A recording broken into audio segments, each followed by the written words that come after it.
तो दोस्तों आज हम फिर से आपके लिए लेकर आए हैं देश दुनिया की सभी ताजा बड़ी खबरें।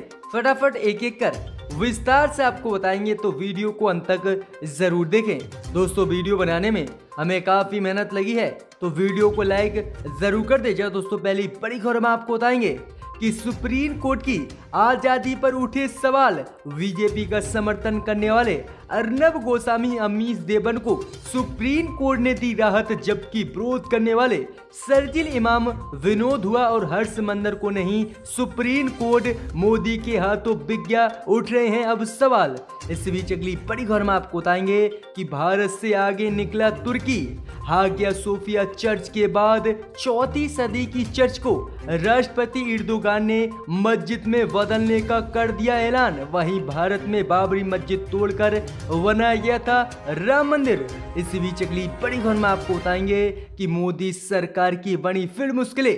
चीन का नया पैतरा नेपाल के साथ मिलकर माउंट एवरेस्ट की फिर से मापेगा ऊंचाई, वहीं भारत में मचा हड़कंप। इसी बीच अगली बड़ी खबर में आपको बताएंगे कि उत्तर प्रदेश के गैंगस्टर विकास दुबे पर बनी फिल्म प्रकाश दुबे कानपुर वाला का ट्रेलर हुआ रिलीज।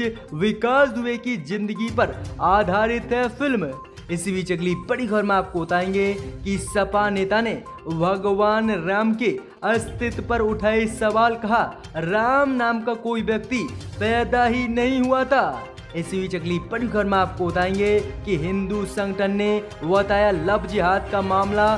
शालिनी यादव से फातिमा बनी युवती को बरामद करने गाजियाबाद पहुंची पुलिस। वहीं वीडियो वायरल कर शालिनी यादव ने अपने और पति मोहम्मद की जान को बताया था परिवार से खतरा, लेकिन अब गौर भक्त बता रहे हैं इसे लव जिहाद। इसी बीच अगली बड़ी खबर में आपको बताएंगे कि हिरासत में लिए जाने के बाद बोले फारूक अब्दुल्ला, ये महात्मा गांधी का भारत नहीं, देश का प्रधानमंत्री मोदी है, दुनिया का सबसे बड़ा झूठा। इसी बीच अगली बड़ी खबर में आपको बताएंगे कि मुंबई हाई कोर्ट की आरएसएस और बीजेपी कांग्रेस को कड़ी नसीहत। कहा नफरत का बीज बोने के लिए ना हो सोशल मीडिया का इस्तेमाल, नहीं तो करेंगे कड़ी कार्रवाई। तो दोस्तों सभी खबरों को विस्तार से आपको एक एक कर बताएंगे, तो वीडियो को अंत तक जरूर देखें। इसी बीच बढ़ते दोस्तों पहली बड़ी खबर की ओर, तो सुप्रीम कोर्ट की आजादी पर उठे सवाल। सुप्रीम कोर्ट ने बीजेपी समर्थक अर्नब गोस्वामी अमीश देवन को दी राहत, जबकि विरोध करने वाले शरजील इमाम और विनोद हुआ हर्ष मंदर को नहीं। जब दोस्तों आपको बता दें कि अभिव्यक्ति की आजादी से जुड़े 10 मामलों में सुप्रीम कोर्ट पर अब सवाल खड़े हो गए हैं। क्या सुप्रीम कोर्ट बीजेपी के दबाव में देश में फैसले सुना रहा है, या फिर सुप्रीम कोर्ट बीजेपी के दबाव में काम कर रहा है? इसके 10 उदाहरण हाल ही में हैं। जहाँ दोस्तों आपको बता दें कि इस साल ऐसे ही 10 मामले सुप्रीम कोर्ट में आए हैं। इन मामलों में उन्हीं व्यक्तियों को सुप्रीम कोर्ट ने राहत दी है जो बीजेपी का समर्थन करते हैं और जिन याचिकाओं का सरकारी वकील ने कोई विरोध नहीं किया है। जबकि जो व्यक्ति बीजेपी सरकार का विरोध करते हैं और बीजेपी का सपोर्ट नहीं करते हैं और उनका सरकारी वकील ने भी कोई समर्थन नहीं किया है, उनको सुप्रीम कोर्ट ने राहत नहीं दी है। इनमें से आपको बता दें कि हाल ही में 10 मामले ऐसे आए हैं जिनमें से बीजेपी समर्थक अर्नब गोस्वामी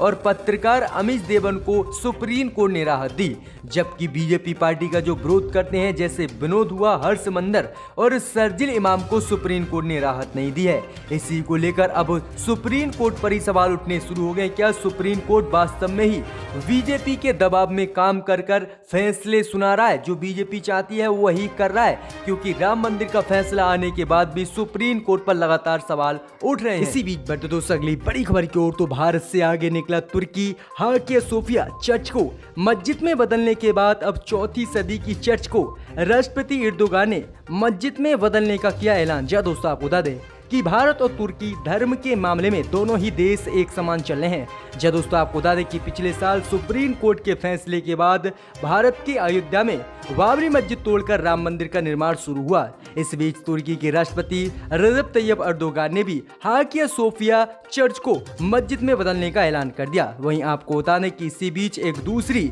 चर्च जो इस्तांबुल में स्थित है उसको भी जो है एर्दोगान ने शुक्रवार को मस्जिद में बदलने का ऐलान कर दिया है। इस प्राचीन चर्च को ऑटोमन साम्राज्य के दौर में बनाया गया था, जिसके बाद इसे मस्जिद में बदलने का ऐलान रजब तैयब एर्दोगान ने कर दिया है। तो भारत और तुर्की दोनों ही धर्म के मामले में एक साथ आगे बढ़ रहे हैं।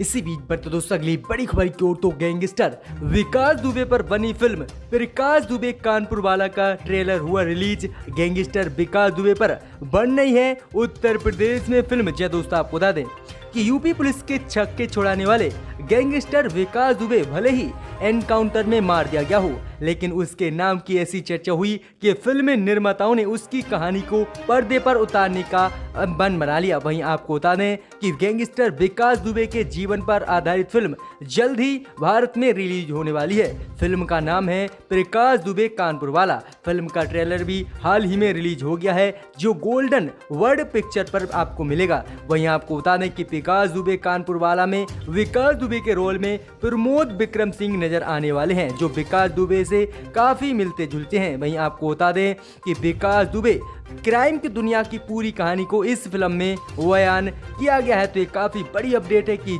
गैंगस्टर विकास दुबे के ऊपर एक फिल्म बन रही है।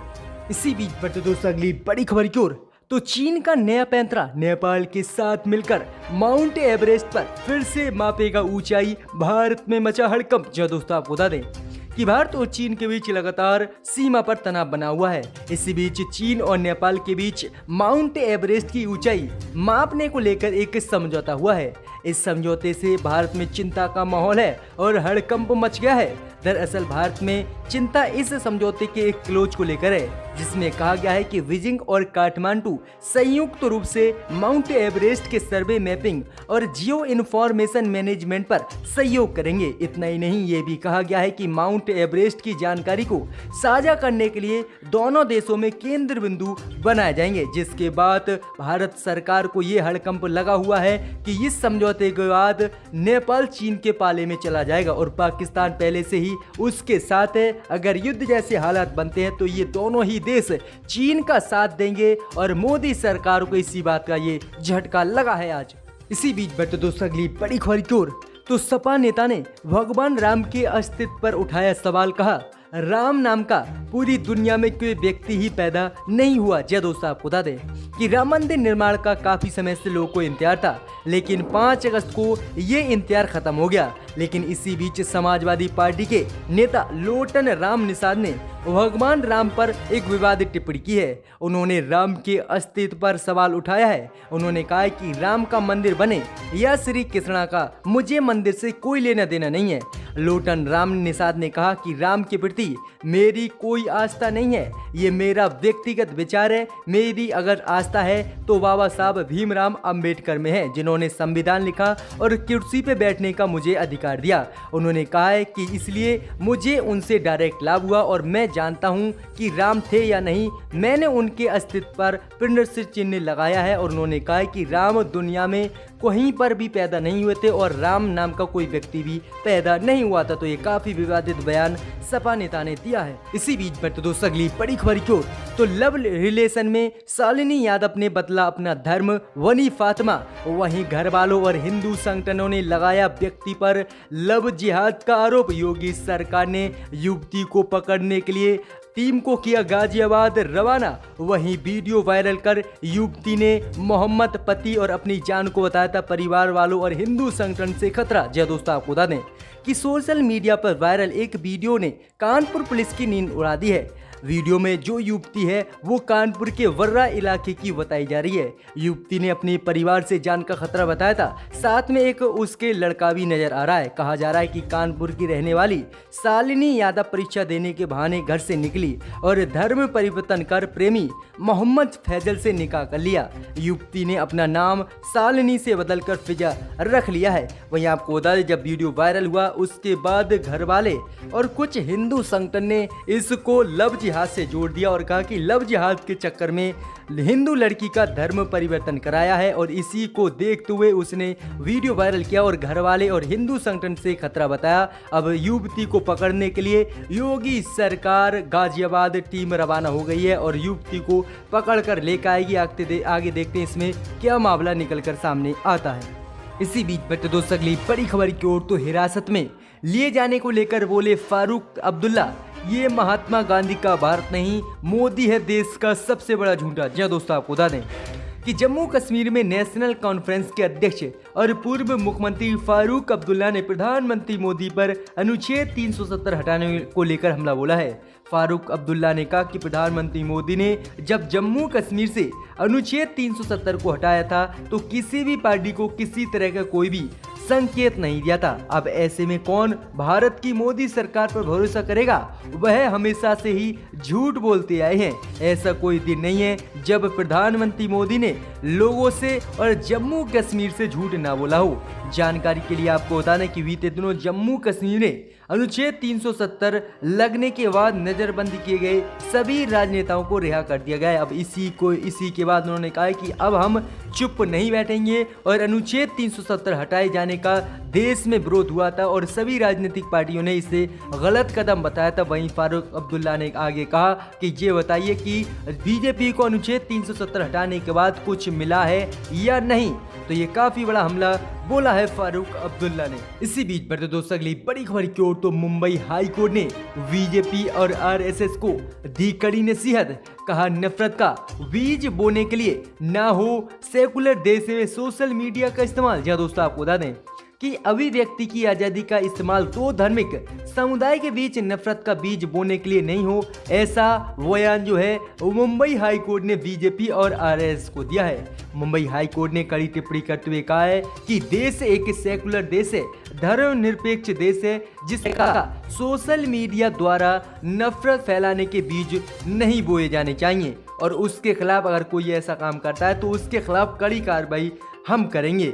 वहीं भारत जैसे धर्मनिरपेक्ष देश में लोगों को ये महसूस होना चाहिए कि वे अन्य धर्मों के सदस्यों के साथ शांति से रह सकते हैं। लोग बोलने की आजादी व अभिव्यक्ति की स्वतंत्रता का इस्तेमाल अनुशासित होकर करें और खुद पर तर्क संगत पाबंदी लगाएं। तो ये काफी बड़ा बयान जो है मुंबई हाई कोर्ट ने दिया है और आरएसएस बीजेपी को भी कड़ा संदेश दिया है कि हेट स्पीच या फिर जो है हिंसा जैसे कड़े नफरत वाले बीज बोने के लिए कोई भी फेसबुक हो या फिर यूट्यूब या फिर अन्य सोशल मीडिया अकाउंट उसका उपयोग नहीं होना चाहिए। इसी बीच बढ़ते दोस्तों अगली बड़ी खबर की ओर, तो रेप के आरोपी और भगौड़े बाबा नित्यानंद ने बनाया रिजर्व बैंक ऑफ कैलाश आज लॉन्च करेगा करेंसी। जी दोस्तों, आपको बता दें कि रेप के आरोपी और भगौड़े बाबा नित्यानंद ने यानी आज गणेश चतुर्थी के दिन अपनी करेंसी लॉन्च करने का ऐलान किया है। आपको बता दें कि 2 दिन पहले उसने रिजर्व बैंक ऑफ कैलाश के नाम से अपना बैंक बनाने का ऐलान किया था। बता दें कि कई आरोपों से घिरा बाबा नित्यानंद पिछले 10 महीनों से फरार है। कहा जा रहा है कि वो फिलहाल मैक्सिको के पास वेलाइच में है। इंटरपोल के साथ साथ कर्नाटक और गुजरात पुलिस को भी नित्यानंद की तलाश है। पिछले साल दिसंबर के महीने में नित्यानंद ने ऐलान किया था कि उसने इस कॉरिडोर के पास एक द्वीप पर अपना अलग देश कैलाश बना लिया है। हालांकि बाद में इसकी पुष्टि नहीं हो पाई थी। वहीं आपको बता दें कि आश्रम में बच्चियों के साथ यौन शोषण के मामले उस पर हैं और उसने कई एक्ट्रेस के साथ भी यौन शोषण किया था, जिसका वीडियो वायरल हुआ था। और उसके बाद नित्यानंद बाबा अंडरग्राउंड हो गया था। उसके आश्रम पर भी छापे मारे गए थे, लेकिन बाबा वहां नहीं मिला था और तब से ही आज तक बाबा फरार है और मैक्सिको में इसको बताया जा रहा है। अपने फाइल डिप्टी स्पीकर पर फेंक दिए, वो भी हमने देखा और वो सब कौन थे हम जानते हैं, मगर ये जिम्मेदारी सबकी है सर।